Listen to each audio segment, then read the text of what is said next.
하나님 말씀 받습니다. 시편 119편 1절에서부터 2절까지 말씀 보도록 하겠습니다. 시편 119편 1절에서부터 2절까지 말씀입니다. 시편 119편 1절에서부터 2절까지 말씀입니다. 다 찾으신 줄 알고 다 같이 한 목소리로 말씀 받도록 하겠습니다.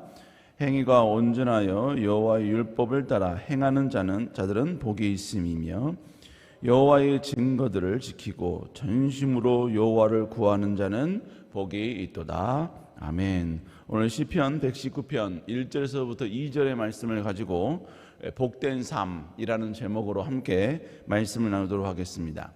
오늘 본문의 시편 기자는 특별히 토라, 즉 우리가 계속해서 접하고 있는 하나님의 말씀이 얼마나 위대하고 값진 것임을 우리에게 소개해 주고 있습니다. 시편 119편은 총 176개의 구절로 구성이 되어 있습니다.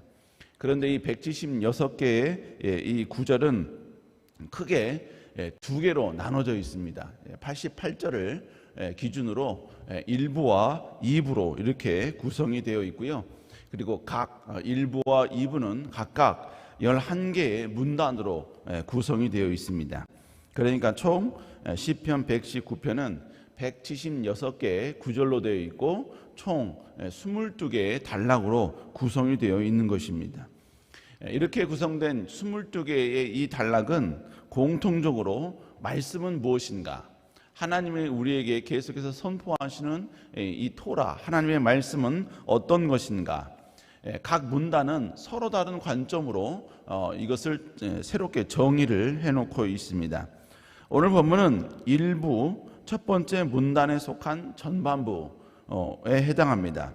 그리고 이 부분에서는 하나님의 말씀, 즉 토라를 어떻게 말씀하고 있는가, 바로 하나님의 말씀에 순종하는 것은 복된 삶이다, 이렇게 정의를 하고 있는 것이죠. 자, 그래서 시편 기자는 1절, 2절에서 복된 삶에 대해서 이렇게 설명을 합니다. 우리 한번 다시 1절, 2절 시편 119편 1절, 2절 다시 한번 읽습니다. 시작. 행위가 온전하여 여호와의 율법을 따라 행하는 자들은 복이 있음이며 여호와의 증거들을 지키고 전심으로 여호와를 구하는 자는 복이 있도다. 결국 시편 기자가 이야기하는 내용은 뭐냐? 여호와의 율법을 따라 행하는 자들은 복이 있다. 그것이 진정으로 복 있는 삶이다. 이것을 지속적으로 계속해서 우리에게 이야기를 해주고 있습니다. 여러분, 우리 기독교 안에는 이 하나님의 말씀을 학문적으로 표현해 놓은 것이 있지요. 그것이 이제 신학이라고 이야기를 합니다. 그리고 또 그 신학 내에서도 이 하나님의 말씀에 대해서 우리 모든 성도들이 쉽고 빠르게 이해할 수 있기 위해서 간단한 명제들을 계속해서 소개해 주고 있습니다. 그 중에 그 명제, 기독교의 명제는 또 대부분 보면요, 중간이 빠진 상태에서 서론과 결론만 이야기하는 것들이 참 많이 있습니다. 뭐 예를 들면 이런 겁니다. 예수님을 믿으면 천국 갑니다. 뭐 하나님은 전능자이십니다. 하나님은 공의로우십니다. 이게 전부 다 명제거든요. 그런데 이런 모든 것들은 다 뭐냐면요, 이 서론이 있고 결론이 있습니다. 그런데 이 중간이 없는 거죠. 예수님을 믿으면 천국 갑니다. 여기서 서론은 예수님을 믿으면 바로 이것이고요. 결론은 뭐냐면 천국 갑니다. 그러면 예수님을 믿으면 천국 간다는 것이 어떻게 성립이 되는지 그 중간 단계, 즉 본론 부분이 빠져 있는 것입니다. 그래서 주로 합리성과 이성을 추구하는 사람들에게는 이 기독교 명제가 잘 이해되지 않을 때가 있습니다. 그러나 진짜 지혜가 뭡니까? 하나님께서 우리에게 선포하시는 그 모든 명제를 먼저는 이해되든 이해되지 않든지 간에 무조건 받아들이고 믿는 겁니다. 즉 서론과 본론을 무조건 받아들이고 믿고, 그리고 그 본론 부분은 우리가 계속해서 성경을 읽고 성경을 배우면서 이 서론과 결론을 이어주는 그 본문이 성경에서는 어떻게 우리에게 말씀하시는가, 이걸 우리가 배우면 되는 것이고 깨달으면 되는 것입니다. 오늘 본문도 마찬가지입니다. 여호와의 말씀을 따라가는 자, 이것이 서론에 해당하는 부분이에요. 그러면 그 사람은 복이 있다, 복된 삶을 산다, 이것이 결론이라는 이야기죠. 어떻게 보면 우리는 이 말씀을 읽을 때 서론과 결론을 해당하는 이 하나님의 명제를 우리가 볼 때 때로는 여러분 서로 이성적 관점으로 볼 때는 연관성이 없어 보입니다. 여러분 복이 있다는 것은 결국 뭘 말하냐면 나의 삶 가운데 모든 어둠은 그리고 모든 아픔은 모든 걱정은 사라졌다라는 것이 복된 삶의 정의가 아니겠습니까? 여러분 결국 지금까지 우리가 살면서 변화되지 않을 것만 같았던 이거는 변화되기 쉽지 않다. 여러분 이건 도저히 바뀌기 쉽지 않다. 역전과 기적이 일어나기 쉽지 않다. 그렇게 정의했던 우리의 모든 현실적인 삶이 바뀌어지고 전환되어지는 것이 복 있는 삶의 정의인 것이죠. 그런데 그것이 바뀌어지기 위해서는 현실적인 모든 삶이 바뀌어지기 위해서는 현실과는 전혀 상관없는 말씀에 순종하면 된다는 거예요. 말씀에 복종하면 된다는 것입니다. 인간의 이성으로 이 두 개가 어떻게 연결되는지 우리가 여러분 전혀 이해할 수가 없다는 것이죠. 그런데 이것이 가능한 것은 결국 뭘 말하냐면요, 바로 하나님의 말씀에 순종하는 것과 현실이 바뀌는 것.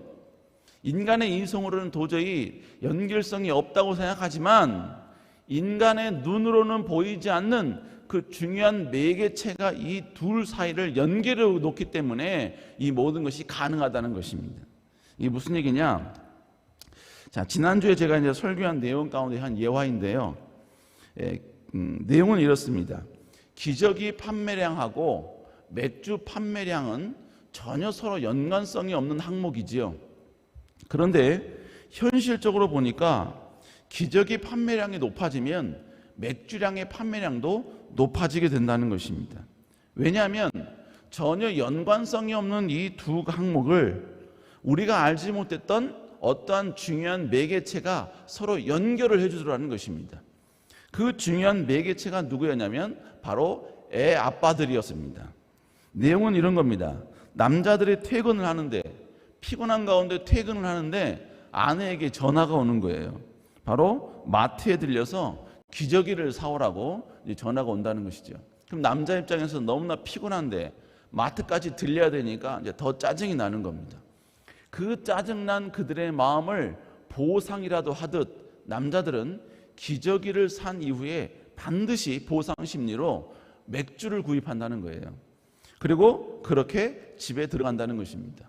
또 때로는 남편들이 맥주를 마시고 싶은데 맥주 사러 갔다 올게 라고 하면 이제 3차 전쟁이 일어나니까 남자들이 뭐라고 이야기하냐면 기저귀가 떨어진 것 같은데 기저귀 사러 갔다 올게 이렇게 이야기를 하면 웬만한 모든 아내들은 다 보내준다는 것입니다. 그러면 여러분 원래 남편의 목적은 기저귀가 목적이 아니었죠. 그러니까 기저귀를 사면서 맥주를 이렇게 살짝 사오게 된다는 것입니다. 여러분 결국 기저귀 판매량과 맥주 판매량은 절대로 이어질 수 없는 연관성이 없는 그러한 항목이었는데 이 두 판매량을 서로 연결시켜주는 매개체가 있었다는 것이죠. 그것이 바로 첫 번째는 아내의 말에 순종하는 남편들이 있었고 또 가정일을 함께하는 이 세대 풍조라는 매개체가 있었기 때문에 이 두 판매량이 서로 연결이 되더라는 것입니다. 여러분 마찬가지예요. 하나님의 말씀에 순종하는 것, 그것으로 말미암아 우리의 삶이 바뀌어지고 우리의 환경이 바뀌어지고 우리의 모든 고민과 걱정이 해결되는 이 모든 것들이 서로 연관성이 없는 것 같지만 이 두 가지의 항목을 연결해주는 아주 중요한 밀접하게 연결하는 매개체가 있다는 것입니다. 강력한 매개체지요. 그 강력한 매개체가 바로 무엇입니까? 바로 무엇이라고 얘기하면 안 되죠. 바로 누구입니까? 바로 하나님이라는 것입니다. 하나님이 계시기 때문에 말씀에 순종하면 하나님이 말씀에 순종하는 자의 삶을 바꿔주시는 것입니다.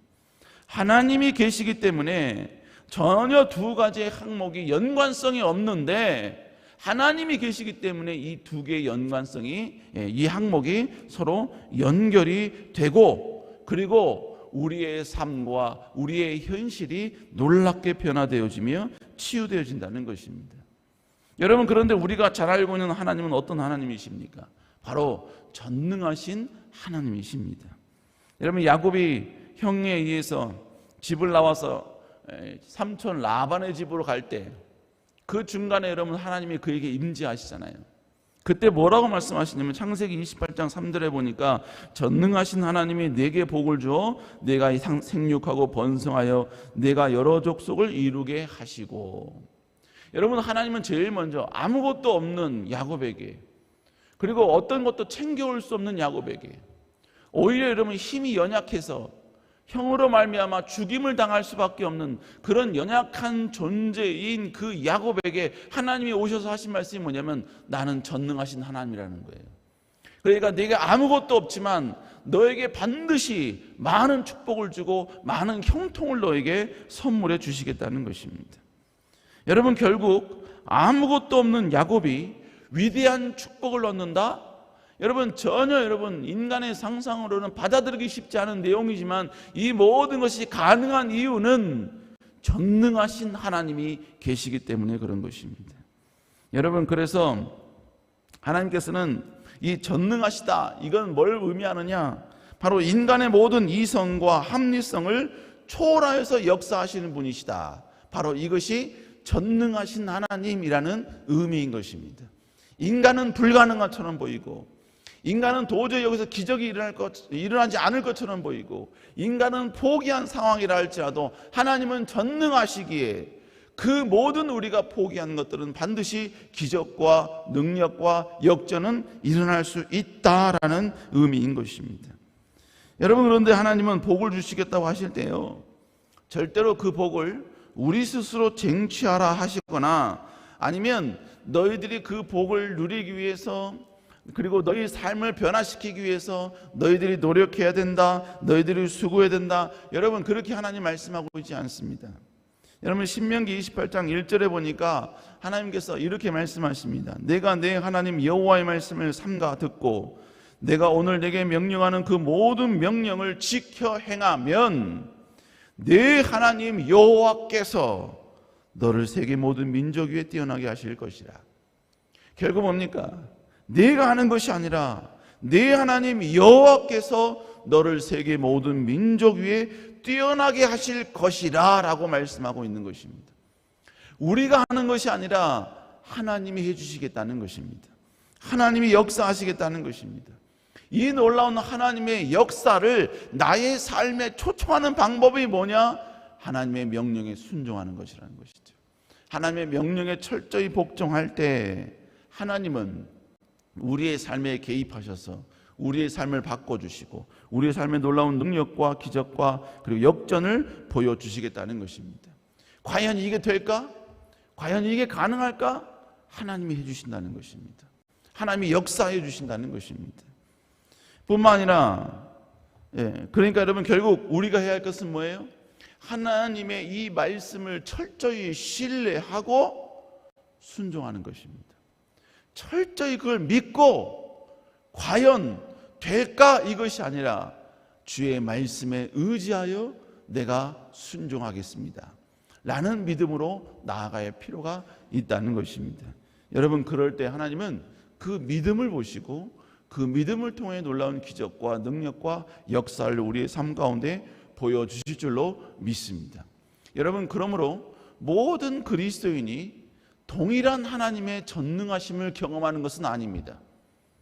여러분, 하나님의 그 위대한 전능하심을 평생 누구는 1%밖에 경험하지 못하고 생을 마감할 수도 있습니다. 누구는 10%, 누구는 20%, 누구는 30%, 40%, 누구는 50%. 여러분, 우리가 와, 저 사람 믿음이 좋다라고 말한 이유가 뭡니까? 저 사람에게서 여러분요, 하나님의 그 전능하심이 50%, 60%가 나타나니까 여러분, 우리가 여러분 그 모습을 보면서 때로는 도전을 받는 것입니다. 하나님의 그 위대한 전능성이 우리의 삶 가운데 나타나기 위해서는 결국 필요한 게 뭐냐? 우리가 하나님의 말씀을 신뢰하고 그 말씀에 순종하는 모습이 우리에게 필요하다는 것입니다. 그런데 여러분, 하나님의 순종을 할 때는요, 그 순종할 때는 마치 이런 모든 걸 내가 다 잃을 것만 같아요. 모든 것을 내가 전부 다 여러분이 여기 소멸될 것 같고 포기해야만 될 것 같고 다 없어질 것만 같다니까요. 하나님이 아브라함에게 내 독자 이삭을 하나님이 지시한 산에서 번제로 바치라 그랬죠. 그 여러분 순종하는 기간, 아브라함은 그 말씀에 이성으로 이해가 안 되죠. 납득할 수가 없죠. 그러나 아브라함은 그 말씀에 순종합니다. 그래서 아침 일찍 일어나 여러분 제물에 제사 지내는 데 필요한 모든 것들을 다 가지고 3일 동안 갑니다. 그 3일 동안 갔을 때 여러분 아브라함에게는 얼마나 많은 고민이 있었을까요? 얼마나 많은 갈등이 있었겠습니까? 여러분 우리는 답을 다 알죠. 그 마지막을 다 알죠. 그러나 아브라함은 모르고 그 3일 길을 가게 된 것입니다. 여러분 그렇지만 결국은 어떻게 됩니까?